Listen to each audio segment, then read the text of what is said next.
Hey everyone, good morning. In my world, it's the morning. And welcome to day 2 of the Summer Writing Challenge.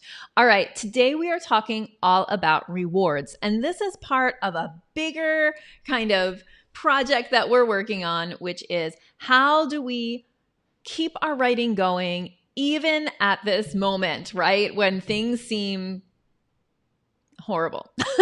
How do we keep our writing going? What kinds of changes and shifts do we need to make? And that's my challenge to you, actually, is implementing some of the things that we talk about during the Summer Writing Challenge so that you can feel better about your writing and get more done. Okay.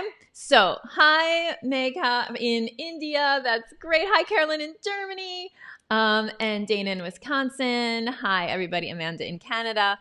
Oh, it's so good to see you all here. All right. So, rewards. Now, this is something that goes like what I've been getting some questions about the rewards, and I'm going to address specifically some questions that Ronnie asked on a previous post about rewards. Okay. So, what I suggest as part of the challenge is to create like already pre-plan your rewards, okay? And you want to have kind of like big rewards and small rewards, right? Big rewards for things like getting a book proposal signed, Ronnie. That's one of the things she asked, like, how do we know what is a big reward? So I'm going to talk about that in a second. But, your book comes out, you get a book signed, you get an article published, you submit an article, right? You did all the work of submitting. Take time to recognize that moment. And the reason that this is important is because you're doing a couple of things when you set up rewards for yourself. You're taking a breath and saying like, okay, well, this is something great that I did. And we, again, like going back to kind of like the culture of academia that we were talking about yesterday, the culture of academia doesn't for women, when we feel proud of ourselves or we've done something exceptional, like the culture around us, not just in academia, but our general culture tells women to like be small, and don't, when somebody pays you a compliment, you just say like, oh, I got it on sale, right? We don't want to make the equivalent comment about your writing, as to, oh, I got it on sale. Oh, it wasn't such a big deal. No, you want to feel like what your writing is doing in the world is important. Okay. And I'm not saying you want like that. That's the truth. Your writing is how, as an academic, it's one of the ways that you communicate the original research that you do to the world. It's one of the ways that your message and your line of research gets into the conversation. And we need more women in the conversation, right? We need that space opened up. So giving yourself a reward is hooked to that because it's saying like, yeah, I deserve something for this hard work that I did. And I think so much in academia, we're like supposed to just be thankful that you have a tenure track job. Just be thankful that you got, a couple of courses to teach. Just be thankful. Just take the crumbs. I don't want you all to take crumbs. I want you to stand up and say like, I'm worthy of more than crumbs. Okay. And part of and part of being able to do that in a more public way is just kind of personally and for yourself, creating systems of rewards that acknowledge your hard work and celebrate it, right? And make you feel happy instead of just exhausted, right? We want you to feel good and happy about the writing. All right. So, I'm going to just read part of Ronnie's question. So again, Ronnie is somebody who saw the post about this, and she commented like, okay, like what she commented. Okay, she commented a couple of things, but one of her two big issues were, one, how do we know when what we've done is worth a big reward? Okay, and the second question is, how do we celebrate during an existential crisis? Such a good question. And so the first one about like, how do you know what is a big reward? So this goes back to really you, right? Like you have to figure out for yourself, what are those key things that you need to accomplish in order, hey, Ronnie's here, yay, that you need to accomplish in order to move your career forward, right? So again, one of the things that I'm trying to teach in my programs is like, you are in control of your career, that you're not just reacting to things that happen, or you're not just writing things because it's like somebody told me to do it, or I need to write everything, and so I'm just going to throw spaghetti at the wall and see what sticks. No, you're in control, you're strategic, all of those things. So when you're thinking about what should get a big reward, think about the things that are strategic advances. So definitely, like, oh, congratulations, Ronnie, for signing your book contract. That is huge. All right. But it's huge because it represents like an outside acknowledgement of the worth of your work to get published. Somebody saying, yes, I want to put that on the page, right? Like, that is great. It represents that you are able to create a really excellent argument in your proposal. There's so many things that it represents. And so I think it's definitely worthy of a big reward. But also, if you're in a book field, then that means that that book is going to serve you for tenure and promotion, or serve you to get hired.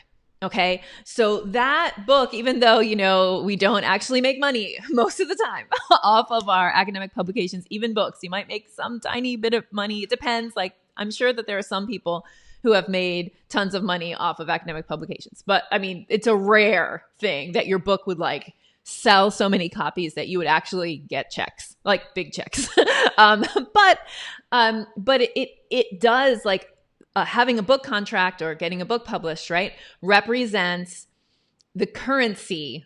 Writing is the currency of academia. So you get more currency, and you get to choose, the better jobs. You get to strategize. You get to, apply for the bigger grants and do the things that you want to do in your career. And doesn't have to be those things that I just mentioned. But also, I will say, sometimes things that seem small, right? Things that seem small in terms of project size or in terms of words on the page can merit a big reward, right? So there were some people have been posting places where, like, someone in the group today, I'm not sure if it was our group or in another group, was saying that, like, she got into an NPR story, like that her research, and she was interviewed for an NPR story. It was somebody who talks about, like, why you feel exhausted after Zoom meetings. And that's something that she studies. And she got quoted in the article, and she was like, they talked about her on NPR. I think you should open a bottle of champagne about that, if champagne drinking is your thing.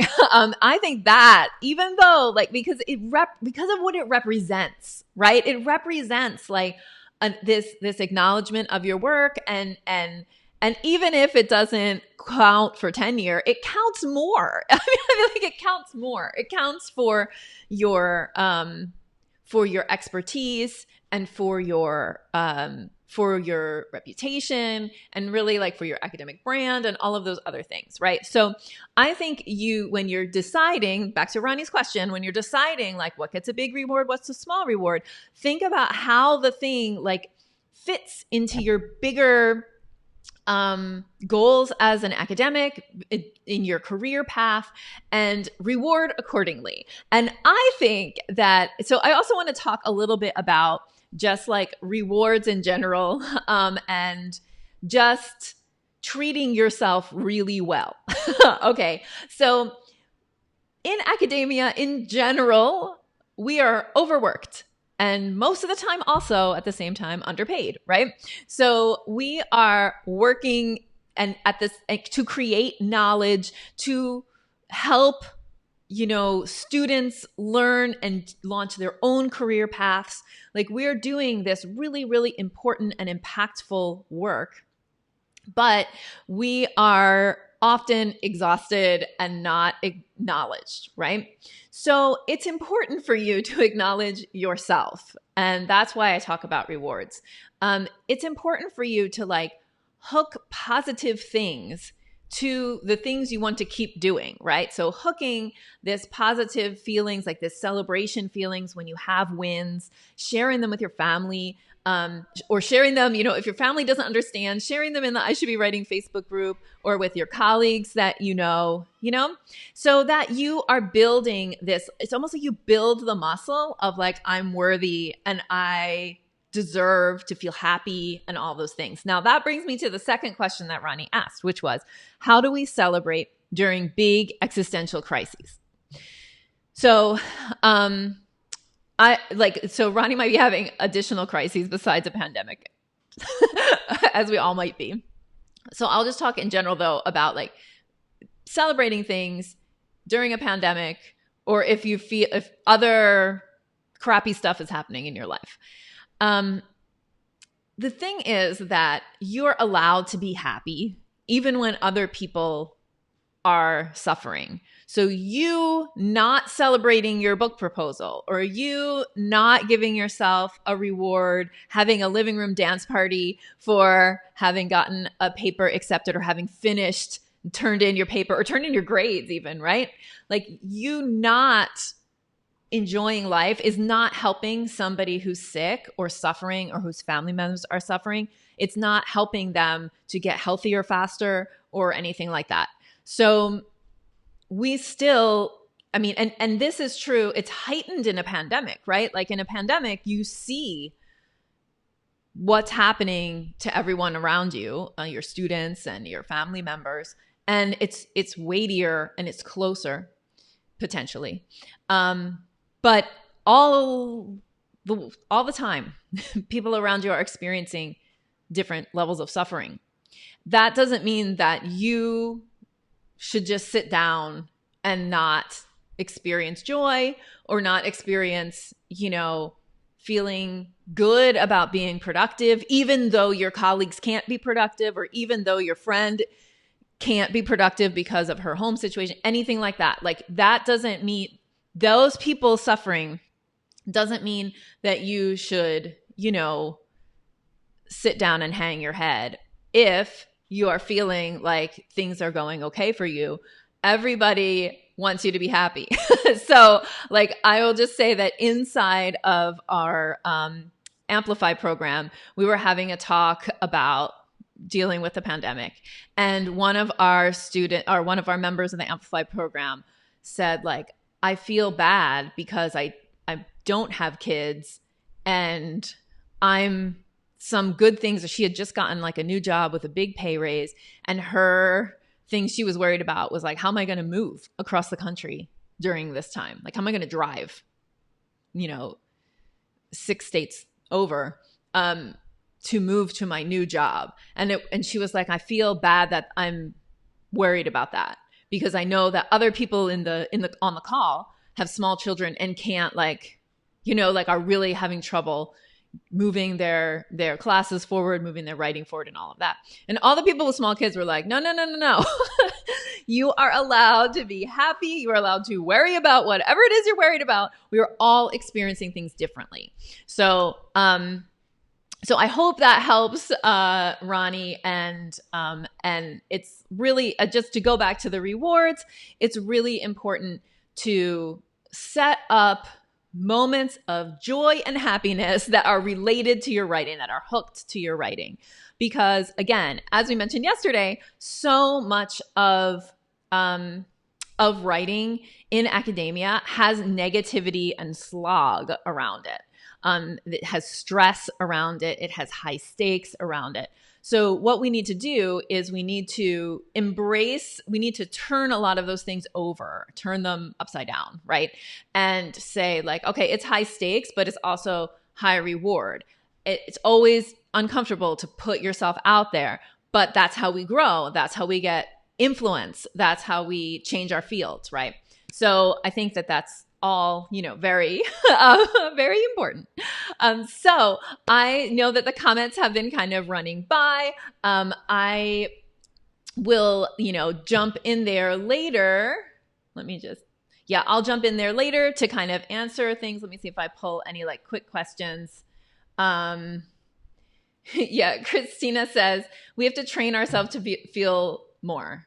and to feel better. Isn't that weird? Yeah, except it's not, because we've been stamped down for so long that and I think the academic kind of process of going through academia just kind of stamps you down, unless you, I mean, for many people, like I would say for most people. And I hope that that's something that the people who are listening to this video can work to change as we move through our academic careers. All right. So what I want you to do as your homework for day 2 of the challenge, if you haven't done it already, I want you to go ahead and create 2 kind of lists. So one is a list of big rewards and one is a list of smaller rewards. And hang them up in your office. I'm looking at the place where I have things hung up in my office. So, hang them up in your office where you can see them. And, especially for the small rewards, like making a list of 5 or 10 things, so that when you accomplish something, like let's just say you got, even just like I got through the day, right? I'm going to pick something off that list and do it. And none of this has to involve money, although it could. Things could be just simple things like my favorite one is like dance party, like put on some music that you love and just move yourself. And so, create little experiences of joy, having your favorite cup of tea in your favorite mug, like all of those kinds of small things, which we should be doing all the time anyway. But by hooking them to writing accomplishments, you're creating like this positive relationship with writing. One of the many ways that we're going to continue to talk about doing that. In terms of big rewards, in other times I would say like go out to dinner, or do something that we can't go anywhere. So the other day, what did we do? I can't even remember now what we were celebrating. But we opened a bottle of champagne that had been literally in the refrigerator, Prosecco, for over a year, because my husband is very much like, no, we need to save it, and I think maybe it was my birthday. And I was just like, now we are opening this bottle of champagne on my birthday because I want to, so, but easily like having a bottle of wine around so that you can open it up when you submit a journal article or something bigger. So just to recap, going back to Ronnie's question about how do you know what's a big reward, you want to connect it. Big rewards are going to be different for everybody. Connect it to things that you want to like acknowledge and celebrate in your career.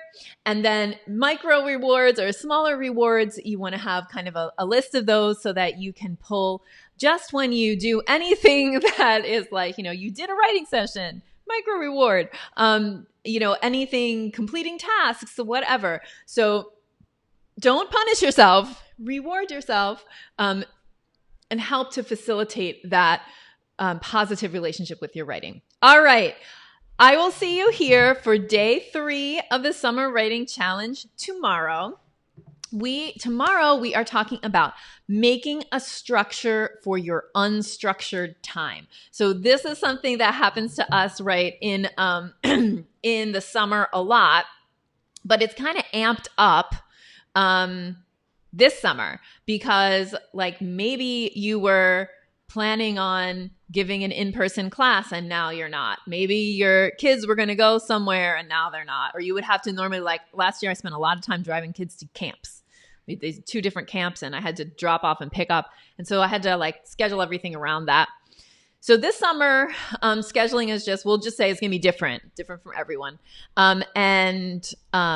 So we're going to be talking about creating some kind of structure out of unstructured time so that you can get your writing done. All right. Have a wonderful, wonderful day. And I will see you back here same time tomorrow for day 3 of the Summer Writing Challenge. Bye.